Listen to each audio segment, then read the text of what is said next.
Sean Diddy Combs has been accused of sexually assaulting a 10-year-old boy, according to a new complaint in the cascade of lawsuits filed against him.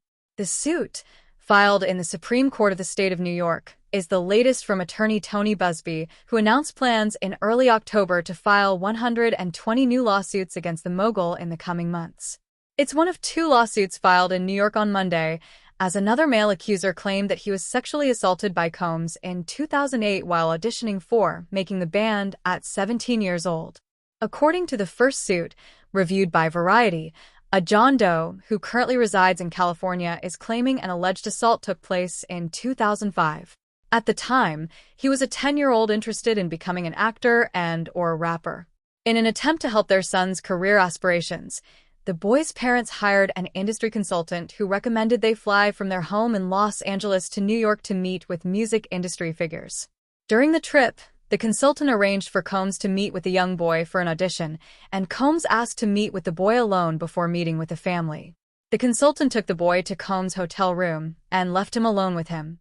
The boy performed a few rap songs for Combs, who told him he could make him a star and asked him how badly he wanted it.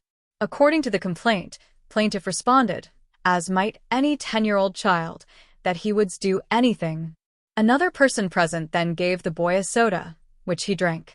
Shortly after, he began to feel a little funny, which the plaintiff's attorney claims was because the drink was laced with drugs, including but not limited to GHB and/or ecstasy. After consuming the soda, Combs allegedly told the boy to move closer to him and pushed him down, telling him something to the effect of, "You have to do some stuff you don't want to do sometimes." Once pushed down, Combs exposed his penis and told him to kiss it. After refusing, Combs apparently forced him to perform oral sex, and the boy shortly after lost consciousness. When he came to, Combs' pants were undone, and his anus and buttocks hurt badly.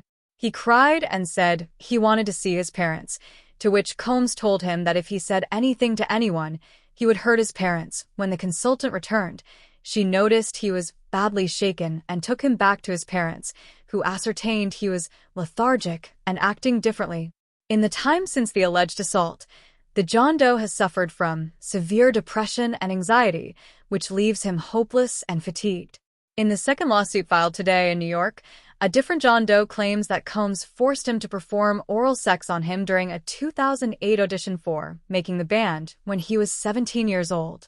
During all three auditions, Combs allegedly coerced him to engage in sex acts with both himself and his bodyguard, referred to as T, as a test to see how badly he wanted to make it in the music industry. After visually expressing discomfort and hesitation with the situation, Combs told the John Doe that he would be keeping an eye on him, which ultimately led to his elimination from the competition. In response to the first suit, representatives for Combs shared a statement with Variety, disavowing the claims. The lawyer behind this lawsuit is interested in media attention rather than the truth, as is obvious from his constant press appearances and 1-800 number. As we've said before, Mr. Combs cannot respond to every new publicity stunt, even in response to claims that are facially ridiculous or demonstrably false. Mr. Combs and his legal team have full confidence in the facts and the integrity of the judicial process. In court, the truth will prevail, that Mr. Combs never sexually assaulted or trafficked anyone, man or woman, adult or minor. The latest suit echoes a similar one filed last week, when a Jane Doe accused Combs of drugging and raping her when she was 13, all while an unnamed male and female celebrity watched. Combs is currently incarcerated at the Metropolitan Detention Center in Brooklyn, New York, after being arrested on September 16 by Homeland Security on charges of racketeering, sex trafficking, and transportation to engage in prostitution. He pleaded not guilty to the charges.